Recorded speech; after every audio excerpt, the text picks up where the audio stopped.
is Anjana from Consumer Cloud MS Emirate. Today we are interviewing Sir Jagdish, who is being a journalist. We are talking about journalism with him today. Thank you for joining us today. To begin with, could you please introduce yourself and share your journey with us? Mysuru. ನನ್ನ ಹೆಸರು ಜಗದೀಶ್ ಅಂತ.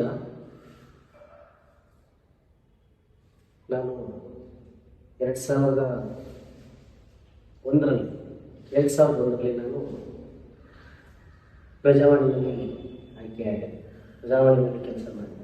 ತದನಂತರದಲ್ಲಿ ವಿಜಯ ಕರ್ನಾಟಕ, ಹಾಗೆ ಇನ್ನೂ ಹಲವಾರು ಪತ್ರಿಕೆಗಳಲ್ಲಿ ನಾನು ಕೆಲಸ ಮಾಡಿದೆ. ನಾನು ಸ್ಟೂಡೆಂಟ್ ಲೈಫಲ್ಲಿ ಇರುವಾಗಲೇ, ನಾನು ಡಿಗ್ರಿ ಮಾಡ್ತಾ ಇರುವಾಗಲೇ ಮೈಸೂರಿನಲ್ಲಿ ಒಂದು ದಿನಪತ್ರಿಕೆ ಆಂದೋಲನ ಅಂತೇಳಿ ಡಾಕ್ಟರ್ ರಾಜಶೇಖರ್ ಕೋಟೆ ಅಂತೇಳಿ ಎಡಿಟರ್ ಆಗಿ, ಆ ಟೈಮ್ನಲ್ಲಿ ನಾನು ಅಲ್ಲಿ ಪ್ರಾರಂಭದಲ್ಲೇ ಕೆಲಸ ಮಾಡ್ತಾ ವಿದ್ಯಾರ್ಥಿ ದಿಶೆಯಲ್ಲಿರುವಾಗಲೇ ಈ ಕಡೆಗೆ ಒಂದು ತೋರಿಸ್ತೇನೆ, ಇಂಟ್ರೆಸ್ಟ್ ಬರ್ತದೆ ಜರ್ನಲಿಸಮ್. ಅಂದೆ ಆವಾಗಿನ ನನ್ನ ಜರ್ನಲಿಸಮ್ ಜರ್ನಿ ಇರ್ತಕ್ಕಂಥದ್ದು ಡಿಗ್ರಿನಲ್ಲಿ ಇರುವಾಗಲೇ ಪ್ರಾರಂಭ. ಅದಾದಮೇಲೆ ಹಲವಾರು ಪತ್ರಿಕೆಗಳಲ್ಲಿ ಕೆಲಸ ಮಾಡಿದೆ. ನಾನು ಪ್ರಿಂಟ್ ಮಾಧ್ಯಮದಲ್ಲಿ, ನಾನು ಎಲೆಕ್ಟ್ರಾನಿಕ್ ಮೀಡಿಯಾದಲ್ಲಿ ನಾನು ಕೆಲಸ ಮಾಡಿದ್ದೆ. ಯಾವಾಗಲೂ ನಾನು ಪ್ರಿಂಟ್ ಮೀಡಿಯಾದಲ್ಲೇ ನಾನು ಕೆಲಸ ಮಾಡ್ಕೊಂಡು ಬಂದೆ. ಯಾಕೆಂತಂದರೆ ನಮ್ಮಗಳಿಗೆ ಬರವಣಿಗೆ ಭಾಳ ಮುಖ್ಯ. ಬರವಣಿಗೆ ಇದ್ದರೆ ಮಾತ್ರ ಈ ಮುದ್ರಣ ಮಾಧ್ಯಮದಲ್ಲಿ ಕೆಲಸ ಅಂತಕ್ಕಂಥದ್ದು. ಬರವಣಿಗೆ ಇಲ್ಲ, ಭಾಷೆನಲ್ಲಿ ಹಿಡಿತಾ ಇಲ್ಲ ಅಂತಂದರೆ, ಜೊತೆಗೆ ಅದರ ಜೊತೆಗೆ ಯಾವುದೇ ಒಂದು ವಿಚಾರವನ್ನು ಕೊಟ್ಟಾಗ ಆರ್ಟಿಕಲ್ ಮಾಡೋದಿರ್ಬೋದು ಅಥವಾ ಅಂಕಣಗಳನ್ನು ತಯಾರು ಮಾಡ್ತಕ್ಕಂಥದ್ದು ಇರ್ಬೋದು, ಇವುಗಳನ್ನೆಲ್ಲ ಮಾಡಬೇಕಾದ್ರೆ ಭಾಳಷ್ಟು ವಿಷಯಗಳನ್ನು ನಾವು ಗ್ರಹಿಸ್ಕೊಂಡಿರ್ಬೇಕು. ವಿಷಯಗಳು ಗ್ರಹಿಸ್ಕೊಂಡಿಲ್ಲೇ ಇಲ್ಲ, ವಿಷಯಗಳ ಬಗ್ಗೆ ನಮಗೆ ವಿಶ್ಲೇಷಣೆ ಮಾಡಲಿಕ್ಕೆ ಬರದೇ ಇಲ್ಲ, ಖಂಡಿತ ನಾವೇನು ಮಾಡಲಿಕ್ಕೆ ಸಾಧ್ಯನೇ ಇಲ್ಲ. ಹಾಗಾಗಿ ಅದೆಲ್ಲವನ್ನ ಓರೆ ಹಚ್ಚಿ ನೋಡಿನೇ ನಮ್ಮನ್ನು 2-3 ಹಂತಗಳಲ್ಲಿ ಇಂಟರ್ವ್ಯೂ ಮಾಡಿ ನಮ್ಮನ್ನು ಸೆಲೆಕ್ಟ್ ಮಾಡ್ತಾರೆ. ಅದೆಲ್ಲ ಆದಮೇಲೆ ನಾವು ಆ ಮಾರ್ಗದಲ್ಲೇ ನಡ್ಕೊಂಡು ಬಂದ್ವಿ. ಪ್ರಸ್ತುತನೂ ಕೂಡ ನಾನು ಕೆಲವು ಪತ್ರಿಕೆಗಳಿಗೆ ಅಂಕಣಗಳನ್ನು ಮಾಡ್ತಾ ಈಗಲೂ ಕೂಡ ನಾನು ಜರ್ನಲಿಸಮ್ ವೃತ್ತಿನಲ್ಲಿದ್ದೀನಿ. ಜೊತೆಗೆ ಅದರ ಜೊತೆಗೆ ವೃತ್ತಿ ಪ್ರವೃತ್ತಿ ಅನ್ನೋ ರೀತಿಯಲ್ಲಿ ನಾನು ಒಂದು ಕಡೆ ಉಪನ್ಯಾಸಕನಾಗಿ ಕೂಡ ಕೆಲಸ ಮಾಡ್ತೀನಿ. KS IAS ವಿದ್ಯಾರ್ಥಿಗಳಿಗೆ ನಾನು ಬೇರೆ ಬೇರೆ ಕೆಲವೊಂದಷ್ಟು ವಿಚಾರಗಳ ಬಗ್ಗೆ ಕೂಡ ನನ್ನ ಸಬ್ಜೆಕ್ಟ್ ಮತ್ತು ಪಬ್ಲಿಕ್ ಅಡ್ಮಿನಿಸ್ಟ್ರೇಷನ್ ಇರ್ಬೋದು ಅಥವಾ ಜನರಲ್ ಸ್ಟಡೀಸ್ ಇರ್ಬೋದು, ಇಂಥ ವಿಚಾರಗಳ ಬಗ್ಗೆ ಕೂಡ ನಾನು ಇವತ್ತು ಕೂಡ ಬೋಧನೆ ಮಾಡ್ತಾ ಇದ್ದೀನಿ. ಅದರ ಜೊತೆಗೆ ಸಮಾಜ ಸೇವೆ, ಇದು ನನ್ನ ಭಾಳ ಇಷ್ಟವಾದಂಥ ಒಂದು ಕ್ಷೇತ್ರ. ಜೊತೆನಲ್ಲಿ, ಯಾಕೆಂದರೆ ಒಬ್ಬ ಜರ್ನಲಿಸಮ್ ಮಾಡುವಂಥ ವ್ಯಕ್ತಿ ತನ್ನನ್ನು ಸಮಾಜಕ್ಕೆ ತೊಡಗಿಸ್ಕೊಳ್ತಾನೆ. ಯಾಕೆಂದರೆ ಜರ್ನಲಿಸಮ್ ಅಂತಕ್ಕಂಥದ್ದು 4ನೇ ಹಂಗ ಇದ್ದಾಗೆ. ಏನು ಶಾಸಕಾಂಗ, ನ್ಯಾಯಾಂಗ, ಕಾರ್ಯಾಂಗ ಅಂತ ಏನು ಕರಿತೀವಿ, ಇದು 4ನೇ ಹಂಗ ಇದ್ದಾಗೆ. ಈಗ ನಾವು ಆಪೋಸಿಷನಲ್ಲಿ ನಾವು ವಾಚ್ ಡಾಗ್ ಅಂತ ಕರಿತೀವಿ, ಆಪೋಸಿಷನ್ ಪಾರ್ಟಿ.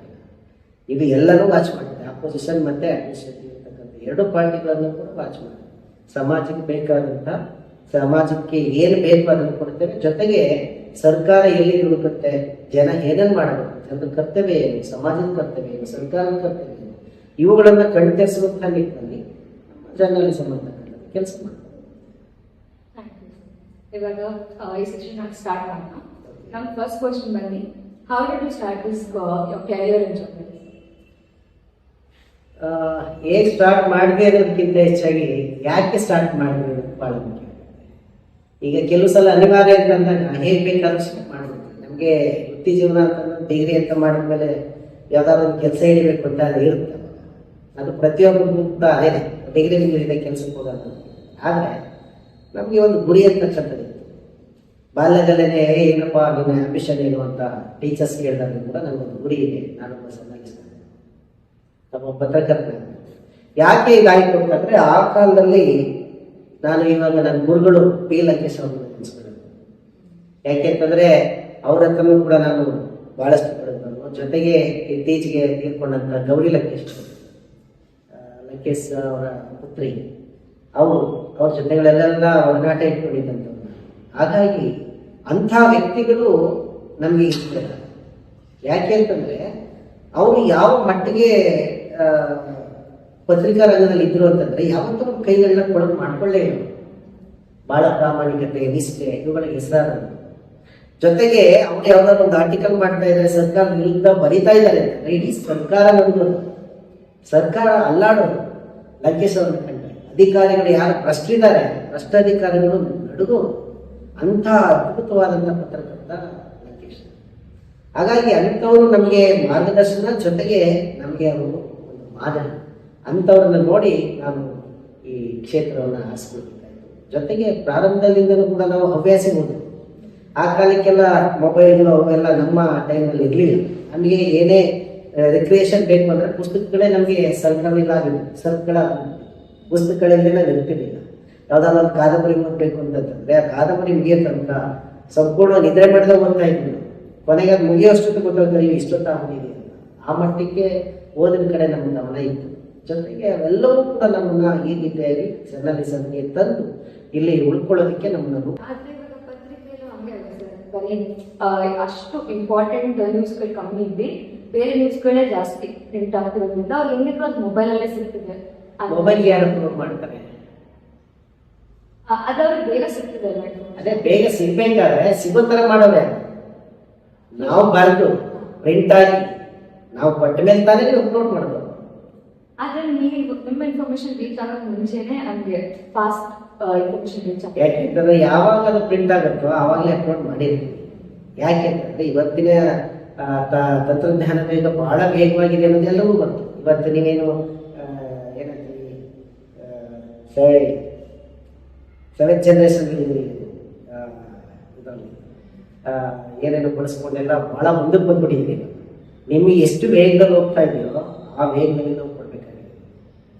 ಯಾಕೆಂದ್ರೆ ಕಾಂಪಿಟೇಷನ್.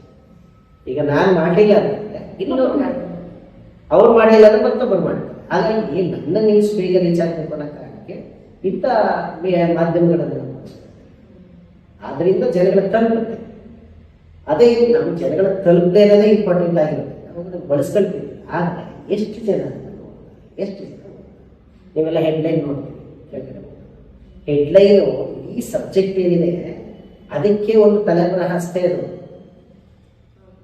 ಈಗ ನಿಮ್ಮೊಂದು ನೇಮ್ ಇಟ್ಟಿರ್ತಾರೆ, ನಿಮ್ಮ ವ್ಯಕ್ತಿತ್ವನೇ ಬೇರೆ ಇರುತ್ತೆ. ಒಂದು ಹೆಸರಿಟ್ಟಿರ್ತಾರೆ, ಅದು ನಿಮ್ಗೆ ಮಾತ್ರ ನಿಮ್ಮ ವ್ಯಕ್ತಿತ್ವಕ್ಕಲ್ಲ, ಅದು ನಿಮ್ಮ ಬಾಡಿಗೆ ನೇಮ್ ಅದು. ಆ ಹೆಸರು ಗೊತ್ತಿಸ್ತಾರೆ. ನಿಮ್ಮ ವ್ಯಕ್ತಿತ್ವ ನಿಮ್ಮ ಹೆಸರನ್ನ ಮೀರಿಟ್ಟಿರುತ್ತೆ. ಹೆಸರು ತಕ್ಕಂತೆ ಯಾರಾದ್ರೂ ಇರ್ತೀರ ನೋಡಿದ್ರೆ ಯಾರಾದ್ರು ಎಷ್ಟೋ ಜನ ರಾಜ್ಕುಮಾರ್ ಅಂತ ಹೆಸರಿರ್ತಾರೆ. ರಸ್ತೆನಲ್ಲಿ ಪೇಪರ್ ಆಯ್ತು ರಾಜ್ಕುಮಾರ್ ಶ್ರೀಮಂತ ಅಂತ ಇಟ್ಕೊಂಡಿರ್ತಾರೆ, ತಿನ್ನಕ್ಕೂ ಸುಂದರಿ ಅಂತ ಹೆಸರಿರ್ತಾರೆ. ಸುಂದರವಾಗಿರ್ತಾರ. ನಾವು ಅವುಗಳನ್ನೆಲ್ಲ ನಮ್ಮ ವ್ಯಕ್ತಿತ್ವ ಭಾವನೆಗಳು ಸ್ಪಂದಿಸಬೇಕು, ಅವುಗಳನ್ನು These days, many people are being famous overnight for wrong reasons. What's your opinion on that? ಅಂದ್ರೆ ರಾತ್ರಿ ಚಿಕ್ಕ ವಿಷಯ ಏನೋ ಮಾಡಿ ಒಳ್ಳೆ ಹೆಸರು ಕಳಿಸ್ಬೋದು. ಚಿಕ್ಕ ಅದು ನೆಗೆಟಿವ್ ಅಲ್ಲಿ ಹೇಳ್ತಾ ಇದ್ದೀರಾ, ನೀವು ಪಾಸಿಟಿವ್ ಆಗಿ? ಎರಡು ಸರ್, ಪಾಸಿಟಿವ್ ಆಗು ಬೆಳೀತಿದ್ದಾರೆ ಜನ, ನೆಗೆಟಿವ್ ಆಗು ಬೆಳೀತಾರೆ. ನೆಗೆಟಿವ್ ಆಗಿ ಹೆಚ್ಚಿಗೆ ಬೆಳೀತಾರೆ. ಇದು ಕಲಿಗಾಲದ ಮಹಿಮೇನ ಏನೋ ಗೊತ್ತಿಲ್ಲ. ಯಾಕೆಂತಂದ್ರೆ ಹೆಚ್ಚಾಗಿ ಪ್ರಸಿದ್ಧಿ ಬರ್ತಾ ಇರ್ತಕ್ಕಂಥವ್ರು ಒಳ್ಳೆಯವ್ರಿಗಿಂತ ಹೆಚ್ಚಾಗಿ ಕೆಟ್ಟವ್ರು ಪ್ರಸಿದ್ಧಿ ಬರ್ತಾರೆ. ಇವತ್ತು ನಾವೇನು ಹೇಳ್ತಾ ಇದ್ವಿ, ರಾಜಕಾರಣಕ್ಕೆ ಬರ್ತೀರೇನಮ್ಮ ನೀವು ಅಂತ ನಾನು ಸರ್ ನಮಗೆಲ್ಲ ರಾಜಕಾರಣ ಇಷ್ಟ ಇಲ್ಲ ಸರ್, ಪಾಸಿಟಿವ್ ತುಂಬ ಹೊಲಿಸಿದೆ, ನಾವು ಅದಕ್ಕೆಲ್ಲ ಬರಲ್ಲ ಸರ್, ನಮ್ಮ ಫ್ಯಾಮಿಲಿ ಎಲ್ಲ ಆ ರೀತಿ ಇಲ್ಲ. ನೀವೆಲ್ಲ ಒಳ್ಳೆಯವ್ರನ್ನ ನೀವು ಯಾಕೆ ಬರ್ತೀರಂತ ನಮ್ಗೆ ನಿಮ್ಗೆ ಒಳ್ಳೆಯವರು ಬನ್ನಿ ರಾಜಕಾರಣಕ್ಕೆ ಒಳ್ಳೆಯವ್ರು ಬರಬೇಕು ಅಂತ ಕಂಡ್ರೆ ನೀವು ಬರಲ್ಲ. ಮತ್ತೆ ಇದಕ್ಕೆ ರಾಜಕಾರಣದಲ್ಲಿ ಮುಂದುವರೆದ ಅಂದ್ರೆ ನಮಗೂ ಒಂದು ಭಯ ಇರ್ತದೆ ಸರ್. ಆಲ್ರೆಡಿ ಒಂದು ಕೊಯ್ತೋಗಿರೋ ಹಣ್ಣಿದ್ದಾಗ ಬೇರೆ ಏನೋ ಹಣ್ಣುಗಳನ್ನ ಹಾಳು ಮಾಡುತ್ತೆ. ನಿಮ್ಮ ಒಪಿನಿಯನ್, ನನ್ನ ಒಪಿನಿಯನ್ ಹೇಳ್ತೀನಿ. ಕೊಯ್ತೋಗಿರೋ ಹಣ್ಣು ಅಂತ ನಿಮ್ಗೆ ಗೊತ್ತಾಯ್ತಲ್ಲ, ಆ ಹಣ್ಣನ್ನ ರೀಪ್ಲೇಸ್ ಮಾಡ್ಬೋದು, ತೆಗೆದು ಬೀಸಾಕ್ಬೋದು. ಅದು ಬೇಡ, ಅದಿದ್ರೆ ಇನ್ನು 10 ಹಣ್ಣನ್ನು ಕೆಡಿಸುತ್ತೆ ಅಂತ ಆ ಹಣ್ಣನ್ನ ನೀವೇ ಬೀಸಾಕ್ಬಾರ್ದು. ನೀವು ಆ ಜಾಗಕ್ಕೆ ಬಂದು ಅದನ್ನು ಸ್ವಚ್ಛ ಯಾಕೆ ಮಾಡ್ಬೋದು? ಅದನ್ನು ಕ್ಲೀನ್ ಮಾಡಬೇಕಲ್ಲ. ಸಮಾಜನ ಕ್ಲೀನ್ ಮಾಡೋದು ಒಬ್ಬ ಜವಾಬ್ದಾರಿ ಪ್ರಜೆ ಕರ್ತವ್ಯ. ಸಮಾಜನ ನೀವು ಕ್ಲೀನ್ ಮಾಡೋಕ್ಕಾಗಿಲ್ಲ ಅಂತಂದ್ರೆ ಮತ್ತೆ ನಿಮ್ಮ ನೀವೇ ಕ್ಲೀನ್ ಮಾಡ್ಕೊಳ್ತೀವಿ. ಸಮಾಜನ ಒಂದು ಭಾಗ ಅಲ್ವಾ ನೀವು? ನಾವು ಸಮಾಜನ ಕ್ಲೀನ್ ಮಾಡೋದು ನಾವು ಬರಲ್ಲ ಅಂದಮೇಲೆ ಯಾವುದೋ ಒಬ್ಬ ಕೊಲೆಗಾರ, ಯಾವುದೋ ಒಬ್ಬ ಅತ್ಯಾಚಾರಿ, ಯಾವುದೋ ಒಬ್ಬ ಸಮಾಜಘಾತ, ಯಾವುದೋ ಒಬ್ಬ ಲಂಚಗುಳಿ ಥರ ಮಾಡ್ತಾರೆ. ಇಂಥವ್ರ ಅಧಿಕಾರ ದೇಶದ ದೇಶದ ಸಾಮಾಜಿಕ ವ್ಯವಸ್ಥೆ, ದೇಶದ ಅಭಿವೃದ್ಧಿ ಇವೆಲ್ಲ ಹೇಗೆ ಸಾಧ್ಯ ಅಲ್ವಾ? ಅವು ಸಾಧ್ಯನೇ ಆಗೋದಿಲ್ಲ. ಅದರಿಂದ ಯಾರು ಈ ರೀತಿಯಾಗಿ ಹಿಂಭಾಗದಿಂದ ಬರ್ತಾರಲ್ಲ, ನೀವು ಕೇಳಿದ ಪ್ರಶ್ನೆ ಇದೆ. ರಾತ್ರಿ ಬರೋರೆಲ್ಲ ಹಿಂಭಾಗದಿಂದ ಬರೋರೆ, ನೇರವಾದ ಭಾಗದಲ್ಲಿ ಬರೋರಲ್ಲ. ಈಗ ನೀವು ನೇರವಾಗಿ ಬರೋಂಥ ಇಲ್ಲ ಸರ್, ಪ್ರತಿಭೆಯಿಂದ ಏನೋ ಸಾಧನೆ ಮಾಡಿ ನಾನು ಮೇಲೆ ಬರಬೇಕು. ಈಗ ಹಿಂಭಾಗದಿಂದ ರಾತ್ರಿ ಸಿದ್ದರಾಮಯ್ಯ ತೀರ್ಕೊಂಡ್ರು, ಅವ್ರ ಮೊಮ್ಮಗ ನಮ್ಮಲ್ಲಿ ಇದೇನಾಗಿದೆ ಅಂತಂದ್ರೆ ಈ ಈ ರಾಜರ ಆಳ್ವಿಕೆ ಕಾಲದಲ್ಲಿ ಮಗ ಅವನ ಮರಿ ಮಗ ಈ ರೀತಿ ರಾಜತ್ವವನ್ನು ಸ್ವೀಕಾರ ಮಾಡ್ತಾರೆ. ಪ್ರಜಾಪ್ರಭುತ್ವ ಆದ್ಮೇಲೆ ಇಂಥದೇ ವ್ಯವಸ್ಥೆ ಇದೆ. ಇದು ನಮ್ಮ ದೇಶದ ಇನಾಯಿಸ್. ಅವ್ರವ್ರ ಮಕ್ಕಳೇ ರಾಜಕಾರಣಕ್ಕೆ ಬರಬೇಕು. ಅವ್ರ ಅಪ್ಪ 100 ಕೋಟಿ ಮಾಡಿರ್ತಾನೆ, ಮಗನೂ ಒಂದು 500 ಕೋಟಿ ಮಾಡ್ತಾನೆ. ಬರೀ ದೇಶದ ಸಂಪತ್ತನ್ನ ಲೂಟಿ ಹೊಡೆದು ದೇಶನ ಇನ್ನೂ ಕೂಡ ಆರ್ಥಿಕವಾಗಿ ಸೆಟ್ ಆಗಿದೆ. ಅದಕ್ಕೆ ನಾವೇನ್ ಮಾಡಬೇಕು? ಒಳ್ಳೆಯವ್ರನ್ನ ತರಬೇಕು ರಾಜಕಾರಣಕ್ಕೆ, ಒಳ್ಳೆಯವ್ರು ಆಗಮಿಸ್ಬೇಕು. ರಾಜಕಾರಣ ಒಳ್ಳೆಯವ್ರು ತಗೊಂಡಾಗ ಒಳ್ಳೆಯವ್ರ ಅಧಿಕಾರ ಚುಕ್ಕಾಣಿ ಖಂಡಿತವಾಗಿ ದೇಶ. ಉದಾಹರಣೆಗೆ ನೀವು ಬರಾಕ್ ಒಬಾಮಾ ತಾನು ಅಮೇರಿಕನ್ ಪ್ರೆಸಿಡೆಂಟ್ ಆದ, ಆ ಪ್ರೆಸಿಡೆಂಟ್ ಆಗಿ ಅಧಿಕಾರದಿಂದ ಹೇಳಿದ್ಮೇಲೆ ಯಾವುದೋ ಕಂಪನಿ ಕೆಲಸಕ್ಕೆ ಹೋಗ್ತಾ ಇದ್ದಾರೆ. ನಮ್ಮ ದೇಶದಲ್ಲಿ ಒಬ್ಬ ಆರ್ಡಿನರಿ ಕೌನ್ಸಿಲರ್, ಒಬ್ಬ ಆರ್ಡಿನರಿ ಗ್ರಾಮ ಪಂಚಾಯತ್ 1 ಅಥವಾ 2 ಮಂದಿಗೆ ಆಯ್ತು ಅಂದರೆ ಅವನು 2-3 ತಲೆಮಾರು ತಿನ್ನಷ್ಟು ಎಲ್ಲಿಂದ ಯಾರು ಅವ್ರು ದೇವಸ್ಥಾನ ಅಥವಾ ಇನ್ನೆಲ್ಲಾದ್ರೂ ಸಂಪಾದನೆ ಮಾಡ್ತಾರೆ? ಎಲ್ಲ ಸಾರ್ವಜನಿಕರ ತೆರಿಗೆ ಹಣ. ಆ ಹಣ ನಮ್ಮೆಲ್ಲರ ಹಣ.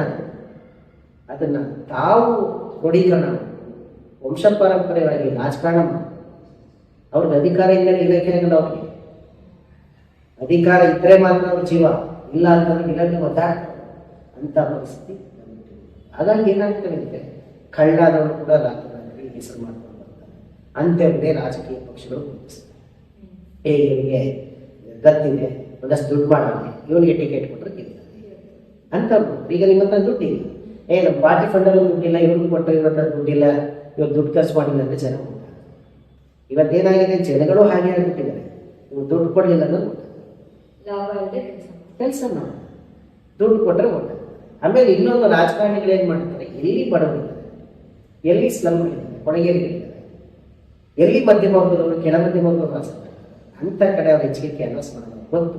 ಇವೆಲ್ಲ ಪರ್ಚೇಸಿಂಗ್ ಕೊನೆಗಳಲ್ಲಿ ಹೋಗ್ತಾರೆ, ಹೆಂಡ ಸರಾಯಿ ಹಣ ಇಂಥವನ್ನು ಕೊಟ್ಟು ಆ ಜನಗಳಿಗೆ ತಮ್ಮ ಹಕ್ಕಿನ ಅರಿವಿರೋದು. ಇದ್ರ ಬಗ್ಗೆ ಸರ್ಕಾರ ಜಾಗೃತಿ ಮೂಡಿಸೋದೇ ಇದೆ. ಚುನಾವಣಾ ಆಯೋಗ ಇದೆ, ಸರ್ಕಾರಗಳಿದೆ. ಅವು ಬಂದಾಗ ಅಟ್ಲೀಸ್ಟ್ ನಿಮ್ಮ ಮತದಾರನ್ನು ನೀವು ಮಾರ್ಕೋಬೇಡಬೇಕು, ಎಲ್ಲರ ಬಗ್ಗೆ ಜಾಗೃತಿ ಮೂಡಿಸ್ತಾರೆ. ಮನುಷ್ಯ ತನ್ನ ಸರ್ಕಾರವನ್ನು ರಚನೆ ಮಾಡುವಾಗ ಸುಭಿಕ್ಷವಾದಂಥ ದೇಶ ಕಟ್ಟಬೇಕು. ಆ ದೇಶಕ್ಕೆ ಅವನ್ನ ಆಳುವಂಥವ್ರು ಬಹಳ ಸದೃಢವಾದಂಥ ರಾಜಕಾರಣಿಗಳಾಗಿರಬೇಕು. ಸಮಾಜದ ಬಗ್ಗೆ ಒಂದಷ್ಟು ಕಾಳಜಿ ಈ ದೇಶನ ಎತ್ತರ ತಗೊಂಡೋಗುವಂಥದ್ದಾಗಿರ್ಬೇಕು. ಅಂಥವ್ರನ್ನ ನಾವು ತರೋದ್ರಲ್ಲಿ ಸೋಲ್ತಾ ಇದ್ದೀವಿ, ನಾವು ಹೇಳುತ್ತಾ ಇದ್ದೀವಿ. ನಾವು ಸಮಾಜ ಫೇಲ್ ಆಗಿರೋದಲ್ಲೇನೆ. ಯಾಕೆಂತಂದರೆ ನಾವು ಕೂಡ ಕಷ್ಟ, ಹಾಗಾಗಿ ಕಷ್ಟ. ಒಬ್ಬ MBBS ಮಾಡಬೇಕು ಅಂತಂದರೆ 2 ಕೋಟಿನ 3 ಕೋಟಿನ ಅವನು ಖರ್ಚು ಮಾಡೋದು. 2-3 ಕೋಟಿ ಕೊಟ್ಟು ಅವನು MBBS ಮಾಡ್ತಾ ಇದ್ದಾನೆ. ನಾವು ಡಾಕ್ಟರ್ ಆದಮೇಲೆ ಅವನು ಉಚಿತವಾಗಿ ಮಾಡಬೇಕು, ಸಮಾಜದ ಬಗ್ಗೆ ಅವ್ನು ಕಾಳಜಿ ಇರಬೇಕು ಅನ್ನೋದನ್ನ ನೀವು ಹೆಂಗೆ ಎಕ್ಸ್ಪೆಕ್ಟ್ ಮಾಡ್ತೀವಿ? ಸಾಧ್ಯ ಆಗುತ್ತಾ? ಬಂದಾಗ ಒಂದು ದುಡ್ಡು ಮಾಡಿ, ನಿಮ್ಗೆ ಜ್ವರ ಬಂದಿದ್ದು ಕೂಡ ಸ್ಕ್ಯಾನಿಂಗ್ ಮಾಡಿಸಿರ್ತಾರೆ, ECG ಮಾಡಿಸಿರ್ತಾರೆ, ಇನ್ನೂ ಏನೇನು ಬೇಕು ಎಲ್ಲ ಮಾಡಿಸಿರ್ತಾರೆ. ಕಾರಣ ಏನು? ದುಡ್ಡು ಮಾಡಬೇಕು, ಅವ್ರು ಖರ್ಚು ಮಾಡೋದನ್ನು ತೆಗಿಬೇಕು. ಇದೇ ನಮ್ಮ ದೇಶ. ಬೇರೆ ದೇಶಗಳಲ್ಲಿ ಇಲ್ಲ. ನಮ್ಮ ದೇಶದಲ್ಲಿ ಆರೋಗ್ಯ ಆಯಿತು, ಶಿಕ್ಷಣ ಆಯಿತು, ಇವೆಲ್ಲವೂ ಕೂಡ ಉಚಿತ. ಅವು ಉಚಿತ ಆಗಲಿಲ್ಲ. ದೇಶದಲ್ಲಿ ಭ್ರಷ್ಟಾಚಾರ ಹಾಗೆ ಇರುತ್ತೆ. ಭ್ರಷ್ಟಾಚಾರ ಮುಂದುವರಿತಾನೆ ಹೋಗ್ತದೆ. ಹಾಗಾಗಿ ಭ್ರಷ್ಟರೇ ರಾತ್ರಿ ಹೆಸರನ್ನು ಕಳಿಸ್ಕೊಳ್ತಾರೆ. ಒಬ್ಬ ಒಳ್ಳೆತನ ಮಾಡಿ ಹೆಸರನ್ನು ಕಳಿಸ್ಕೊಂತವ್ರು ಯಾರು ಇದ್ದಾರೆ ಹೇಳಿ? ರಾತ್ರಿ ಫೇಮಸ್ ಆಗಿದ್ದಾರೆ. ಯಾರು ಒಂದು ಉದಾಹರಣೆ ಕೊಟ್ಟಿದ್ದಾರೆ? ಯಾರು ಆ ರೀತಿ ಹೆಸರು ಮಾಡೋದನ್ನು ಉಳಿಸ್ಕೊಳ್ಳೋಕ್ಕೂ ಆಗಿಲ್ಲ. ನಮಗೆ ಗಾಂಧಿ ಉಳಿಸ್ಕೊಳ್ಳೋಕ್ಕಾಗಿಲ್ಲ. ಸುಭಾಷ್ ಚಂದ್ರ ಬೋಸ್ ಅವರು ಸಾವೇ ಗೊತ್ತಾಗಲಿಲ್ಲ ನಮಗೆ. ಸತ್ರು ಮಕ್ಕಳು ಏನಾಯಿತು ಅಂತ ಗೊತ್ತಾಗಲಿಲ್ಲ. ಇನ್ನೂ ತನಿಖೆ ಅಂತ ಸುಮಾರು ಆಯ್ಕೆ ಮಾಡಿ ಭಗತ್ ಸಿಂಗ್, ಸುಖದೇವ್ ಅವರೆಲ್ಲ ಎಷ್ಟು ಯುವಕರವರು 20, 22, 23 ವರ್ಷ 30 ವರ್ಷದ ಹೊರಗಡೆ ಇರ್ತಕ್ಕಂಥ ಏಕಾಏಕಿ ಅವರು ಬ್ರಿಟಿಷರ ದೌರ್ಜನ್ಯಕ್ಕೊಳಗಾಗಿ ಅಲ್ಲಿಂದ ಏನು ಉಳಿಸ್ಬೇಕು ಅಂಥವ್ರ ಪರವಾಗಿ ದೇಶ ಜನ ಅವರನ್ನ ಪಬ್ಲಿಕ್ ಇಂಥ ಕಲಹಗಳನ್ನು ತಿಕ್ಕೋದಕ್ಕೆ ಬ್ರಿಟಿಷರು ಪಬ್ಲಿಕ್ಕಲ್ಲಿ ಹ್ಯಾಕ್ ಮಾಡಿದ್ರು. What's your go to source? ಅಂದರೆ ನಿಮಗೆ ಇನ್ಫಾರ್ಮೇಷನ್ಗಳನ್ನ ಬರಬೇಕು ತಗೋಬೇಕು ಅಂದರೆ ಎಲ್ಲಿಗೆ ಹೋಗ್ತೀರಾ? ನೀವು ಯಾವ್ದಾದ್ರು ಹುಡ್ಕೊಳ್ಳೋದು? ಯಾವತ್ತೂ ಇನ್ಫಾರ್ಮೇಶನ್ ನಾವು ಹುಡುಕಿ ಹೋಗೋದಿಲ್ಲ. ಇನ್ಫಾರ್ಮೇಶನ್ ಹುಡ್ಕೊಂಡು ಹೋಗೋ ಅವಶ್ಯಕತೆ ಇಲ್ಲ. ಒಂದ್ಸಲ ಸಮಾಜನ ಸರ್ ಆಗ ಕಣ್ಣು ಮುಚ್ಕೊಂಡಿದ್ದೀವಿ ನಾವೆಲ್ಲ. ಕಣ್ತೆರೆದು ನೋಡು ಅನ್ನೋದು ಒಂದು ನುಡಿಗಟ್ಟ. ಕಣ್ಬಿಟ್ಟು ನೋಡು, ಕಣ್ಬಿಟ್ಟು ನೋಡು ಅನ್ನೋದ್ರ ಅರ್ಥ ಏನು? ಕಣ್ ಬಿಟ್ಕೊಂಡೇ ಇರ್ತೀರ, ಅದು ಕಣ್ಬಿಟ್ಟು ಅಂತರಂಗ ತೆರೆದ ಸಮಾಜ, ಅಂತರಂಗ ತೆರೆದ ಸಮಾಜ. ಸಮಾಜದ ಎಷ್ಟು ಜನ ಅಂತರಂಗನ ತೆರೆದು ನಾವು ಕಂಡಿದ್ದನ್ನೆಲ್ಲ ಯಾರೋ ಜೊತೆ ಬಂದ್ರೆ ಸಾಕು, ಕಾಮಲೆ ಕಣ್ಣಿರೋ ನಮಗೆ ಸಮಾಜವನ್ನು ಮುಕ್ತವಾದ ಮನಸ್ಸಿಂದ ನೋಡೋದಕ್ಕೆ ನಮ್ಗೆ ಹೇಗೆ ಸಾಧ್ಯ? ಸಮಾಜವನ್ನು ಮುಕ್ತವಾದ ಈ ದೇಶದಲ್ಲಿ ಇನ್ನೂ ಕೂಡ 360 ಅಧಿಕವಾದ ಜನ ಈ ದೇಶದಲ್ಲಿ 2 ಹೊತ್ತು ಊಟಕ್ಕೆ ಎರಡು ದಿನಕ್ಕೊಂದು ಊಟ ಬರ್ತಾರೆ. ಎಷ್ಟು ಜನ ಗೊತ್ತಿ ಸ್ಟ್ಯಾಟಿಸ್ಟಿಕ್ಸ್? 2 ದಿನಕ್ಕೆ ಒಂದು ಊಟ. ನಾವೆಲ್ಲ ದಿನ ಬೆಳಿಗ್ಗೆ ತಿಂತೀವಿ, ಮಧ್ಯಾಹ್ನ ತಿಂತೀವಿ, 4 ಗಂಟೆಗೆ ಬಂದು ಸ್ನ್ಯಾಕ್ಸ್ ತಿಂತೀವಿ, ರಾತ್ರಿ ಊಟ ಮಾಡ್ತೀವಿ. 4-5 ಬಾರಿ ತಿನ್ನೋ ನಾವು 2 ದಿನಕ್ಕೆ ಒಂದೇ ಒಂದು ಊಟಕ್ಕೋಸ್ಕರ ಒದ್ದಾಡ್ತಕ್ಕಂಥ ಕೋಟ್ಯಾಂತರ ಜನ ಇದೆ. ಅದರ ಬಗ್ಗೆ ನೋಡಿ ಎಷ್ಟು ಪಾಕಿಸ್ತಾನವನ್ನು ದಾಟಿದೀವಿ ನಾವು, ಅದಕ್ಕಿಂತ ಕೆಳಗಡೆ ಬಂದ್ಬಿಟ್ಟಿದ್ದೀವಿ. ಹಂಗಲೇಶನ್ ಹಸಿವಿನ ಸೂಚನೆ ಎಷ್ಟು ಜನ ಹೇಳ್ಕೊಳ್ಕೊಟ್ಟಿದ್ದೀವಿ. ಪಾಕಿಸ್ತಾನ ಪಾಪಿ ದೇಶ ಹಾಗೆ ಹೀಗೆ ನಾವೆಲ್ಲ ಹೇಳ್ತೀವಿ. ಅದನ್ನು ದಾಟಿ ಕೆಳಗಡೆ ಬಂದಿದ್ದೀವಿ ನಾವು ಹಸಿವಿನ ಸೂಚ್ಯಂಕದಲ್ಲಿಂದ. ನಾವು ಯೋಚನೆ ಮಾಡಬೇಕು, ಈ ದೇಶದಲ್ಲಿ ಫುಡ್ ಸೆಕ್ಯೂರಿಟಿ, ಆಹಾರ ಭದ್ರತೆ ಎಲ್ಲಿದೆ? ಫುಡ್ ಸೆಕ್ಯೂರಿಟಿ ಆಕ್ಟ್ ಬಂದಿರ್ಬೋದು, ರಾಜೀವ್ ಗಾಂಧಿ ಅವ್ರ ಪೀರಿಯಡ್ನಲ್ಲಿ, ಮನಮೋಹನ್ ಸಿಂಗ್ ಅವ್ರ ಪೀರಿಯಡ್ನಲ್ಲಿ ಏನೋ ಫುಡ್ ಸೆಕ್ಯೂರಿಟಿ ಆಕ್ಟ್ ಬಂತು. ಅದು ಬಂದ ಮೇಲೆ ಎಷ್ಟು ಜನ ಸಂತೃಪ್ತ ಊಟ ಮಾಡಿದ್ರು, ಒಂದು ಹಂತಕ್ಕೆ ಮಾಡ್ತಾರೆ. ಇನ್ನೂ ಕೂಡ ಹಸಿವಿನಿಂದ ಒದ್ದಾಡ್ತಕ್ಕಂಥ ನಾವು ರಾತ್ರಿ ಬೆಂಗಳೂರು ನೋಡಿದ್ದೀವಿ, ಬೆಳಿಗ್ಗೆ ಬೆಂಗಳೂರು ನೋಡಿದ್ದೀವಿ, ರಾತ್ರಿ ಬೆಂಗಳೂರು ಒಂದ್ಸಲ ನೋಡಿ, ರೈಲ್ವೆ ಸ್ಟೇಷನ್ಗೆ ಹೋಗಿ, ಎಲ್ಲಿ ಪೈಪ್ ಲೈನ್ ಇರ್ತವೆ ಅಲ್ಲಿ ಹೋಗಿ, ಬಸ್ ಸ್ಟೇಷನ್ಗೆ ಹೋಗಿ. ಯಾಕೆ ಹೇಳಿ ಹೋಗಿ? ರಾತ್ರಿ ಎಷ್ಟೋ ಜನ ವಸತಿ ರೈತರು ಮನೆಯಲ್ಲಿ ಪೇಪರ್ ಹಾಸ್ಕೊಂಡು ಮಳೆ ಬಂದು ಎದ್ದೋರು ಮತ್ತೆ ಹೋಗಿ ಅದೇ ನೀರು. ಯಾಕೆ ಈ ದೇಶದಲ್ಲಿ ಸರಿಯಾಗಿ ವ್ಯವಸ್ಥೆ ಸರಿಯಾಗಿ ಅನ್ಸೋದಿಲ್ಲ. ಆಗ್ಬೇಕು. ಎಷ್ಟು ತರ ನಮ್ಮಲ್ಲಿ ಇರ್ತಕ್ಕಂಥ ಸಾಮಾಜಿಕವಾದಂಥ ಮೂಢನಂಬಿಕೆಗಳಿರಲ್ಲ, ಅವೆಲ್ಲವೂ ಹೋಗ್ಬೇಕು. ನಾವೇನಾಗ್ತಿದೆ ಅಂತಂದ್ರೆ ನಮ್ಮಲ್ಲಿ ಬೇರೆ ದೇಶಗಳ ಮಾಧ್ಯಮಗಳು ಏನು ಮಾಡ್ತೇವೆ, ನಮ್ಮ ದೇಶನ ಮೂಢನಂಬಿಕೆ ಇರ್ತಕ್ಕಂಥ ದೇಶ ಹೆಚ್ಚು. ನಾವಂತೂ ಒಂದು ಕಡೆ ಕಾಳಜಿ ವಹಿಸೋದಿಲ್ಲ. ಎಲ್ಲೋ ಒಂದು ಕಡೆ ಶೋಷಣೆ ಆಗ್ತಾ ಇದೆ, ಎಲ್ಲೋ ಒಂದು ಕಡೆ ಡಿಸ್ಕ್ರಿಮಿನೇಟ್ ಆಗ್ತಾ ಇದ್ದಾರೆ ಹೆಣ್ಮಕ್ಳು ಅಥವಾ ಯಾರೋ ಸಮಾಜದ ಯಾವುದೋ ಒಂದು ವರ್ಗ. ಎಲ್ಲವೂ ಕೂಡ ನಮ್ಮ ಒಳಗಡೆ ಅಂತರಂಗನ ತೆರೆದು ಸಮಾಜ ನಿಮಗೆ ಸಿಗ್ತವೆ. ಯಾಕೆಂದ್ರೆ ನಮ್ಗೆ ಬೇಕಾದಷ್ಟು ಆದರ್ಶಗಳು ಸಿಗ್ತವೆ. ನಾವು ಯಾರನ್ನೋ ಇತಿಹಾಸದಲ್ಲಿ ಯಾರ್ಯಾರು ನಾವು ದೂರ ತಿಳ್ಕೊಳ್ಳೋದಲ್ಲ.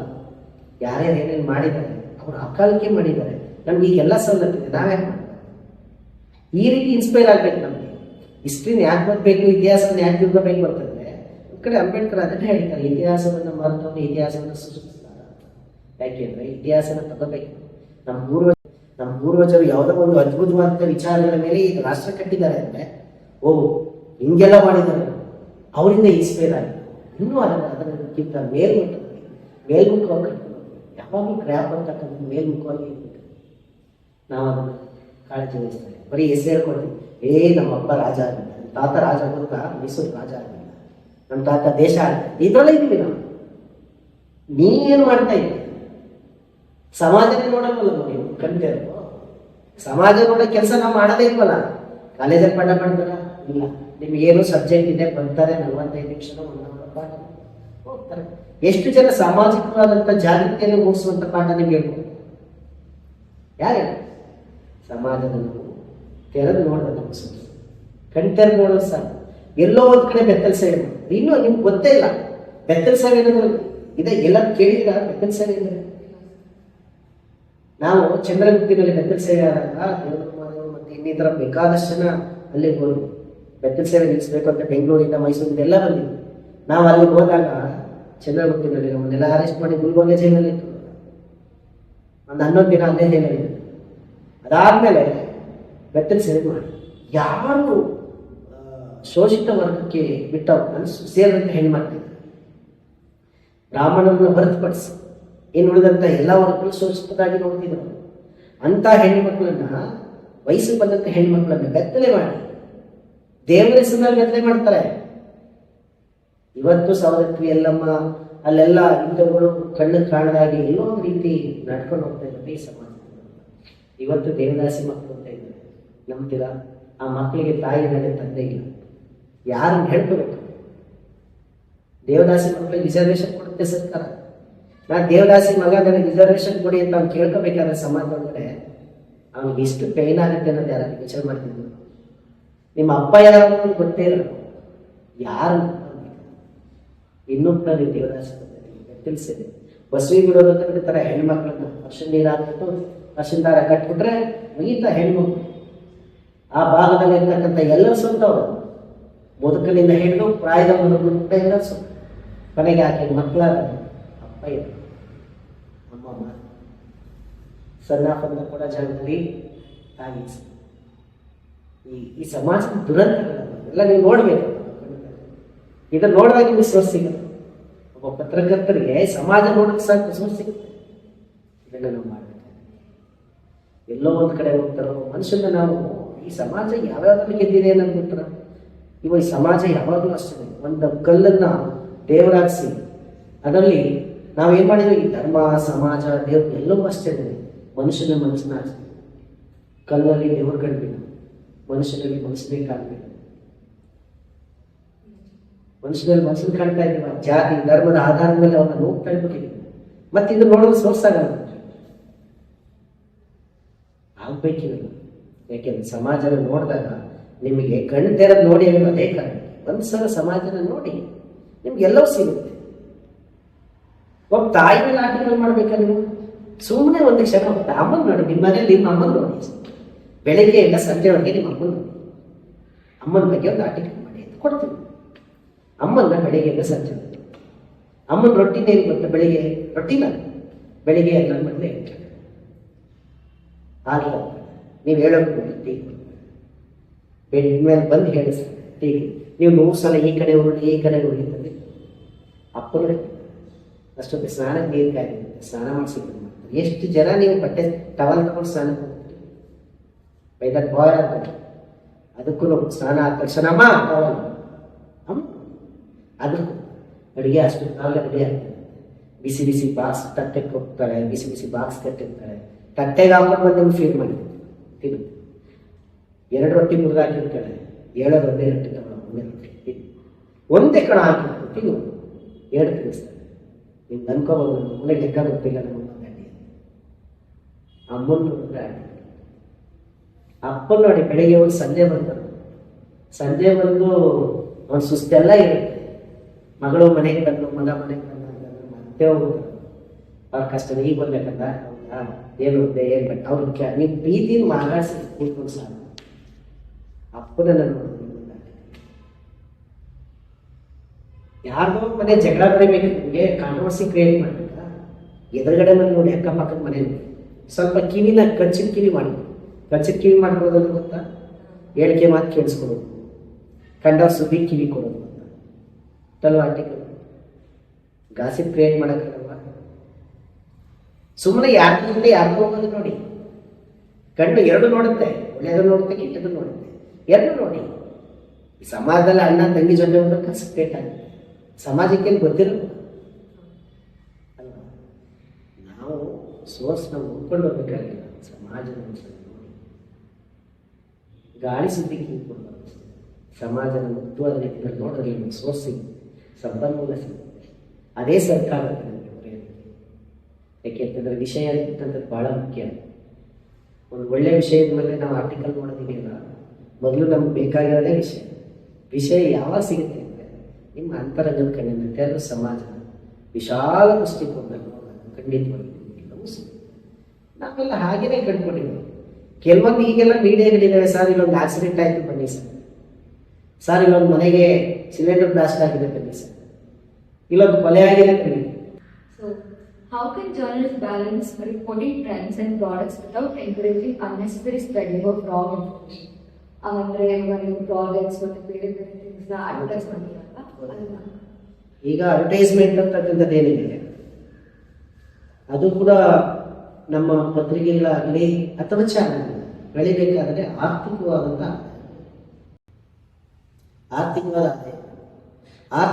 ಆದಾಯ ಬೇಕಾಗಿರುವಾಗ ನಾವು ಅದನ್ನ ಬೇರೆ ರೀತಿಯಲ್ಲಿ ಅದನ್ನು ವಿಜೃಂಭಿಸಿ ಹೇಳೋದಿಲ್ಲ.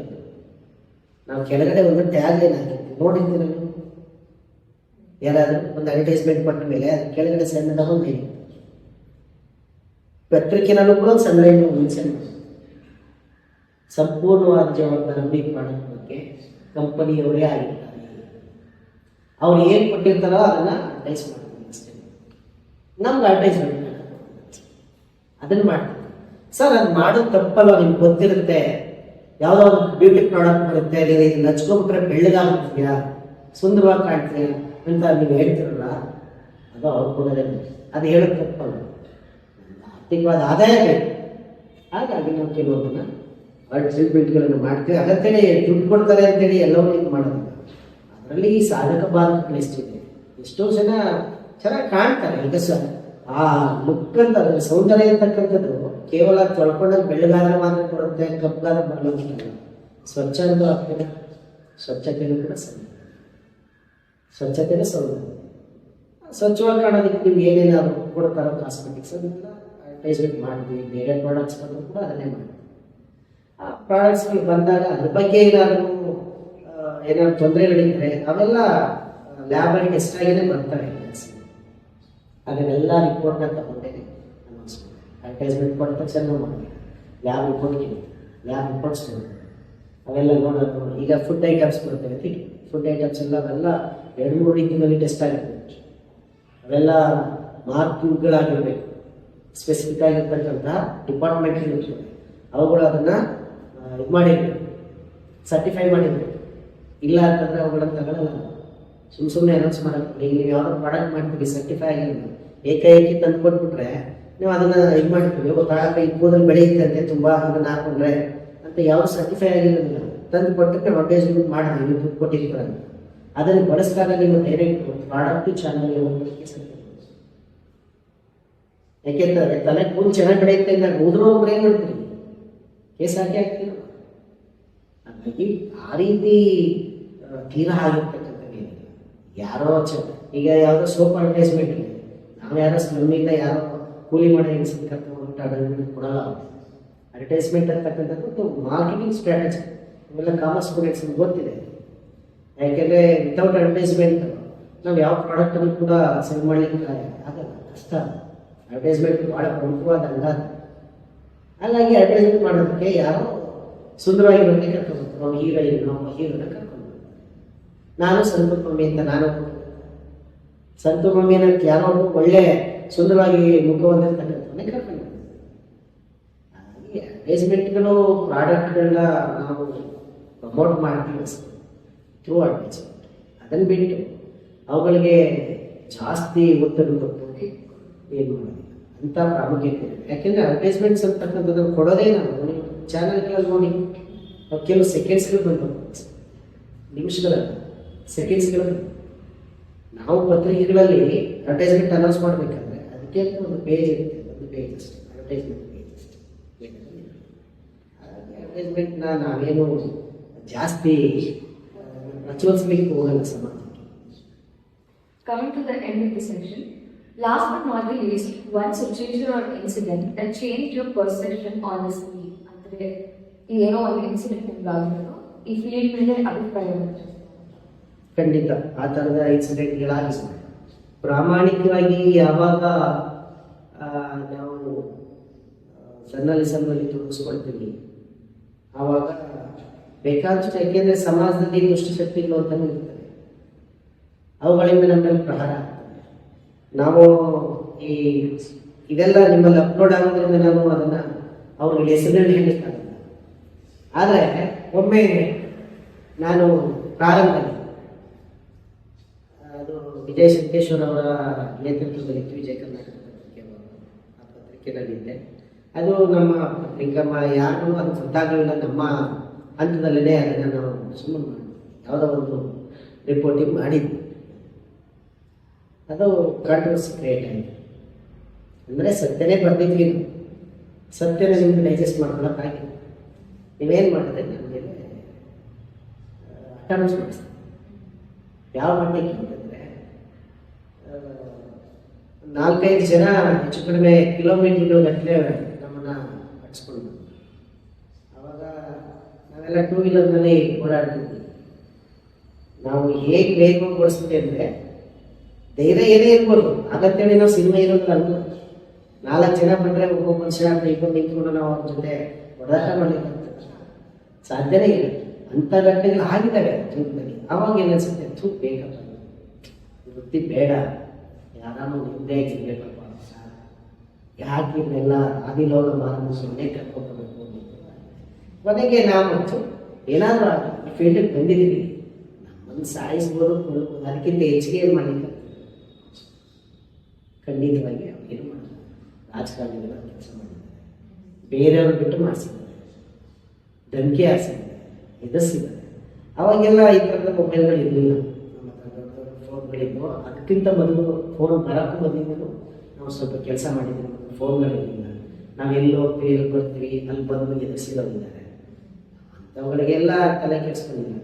ಆಯ್ತಪ್ಪ ಬರೀಲ್ಲ, ಸರಿ ಬರೀಲ್ಲ. ಯಾಕೆಂದ್ರೆ ನಮಗೂ ಬೀಸೋದನ್ನೇ ತಪ್ಪಿಸ್ಕೊಂಡು ಮತ್ತು ಅದೇ ಮಾಡಿರ್ತೀವಿ. ನಾವು ಬಂದಿರ್ತಾರ, ನಾವು ಸಮಾಧಾನ ಮಾಡಿ ಕಳಿಸೋದು ಬರೀ ಮನುಷ್ಯ ಸರಿ ಹೇಳಿ ಮತ್ತೆ ಸತ್ಯಕ್ಕೆ ನಾವು ಅದರಿಂದ ಪಲಾಯನ ಮಾಡೋ ಕೆಲಸ ಮಾಡಿ ಹಿಂದೆ ಸರ್ ಮಾಡಿದ್ವಿ ಕೆಲಸ ಮತ್ತು ಬೇಕಾದಷ್ಟು ನಡೀತವೆ. ಹಾಗಾಗಿ ಕೆಲವು ಏನಾಗ್ತವೆ, ನಾನು ಮೊದಲೇ ಹೇಳಿದಾಗಿದೆ, ಬೇಕಾದಷ್ಟು ಮಾಧ್ಯಮ ಮಿತ್ರರು ಏನಾಗಿದ್ದಾರೆ ಇವತ್ತು ಹಣದ ಮೂಲಗಳು. ಹಾಗಾಗಿ ಪ್ರಾಮಾಣಿಕವಾದಂಥ ವೃತ್ತಿ ನಿರತರ ಸಂಖ್ಯೆ ಇವತ್ತೆಲ್ಲ ಕಡಿಮೆ ಆಗ್ತಾ ಇದೆ. So that's been our session, sir. Thank you for sharing your experience and insights. It's been a pleasure with you. That's it, guys. Thank you for watching the video.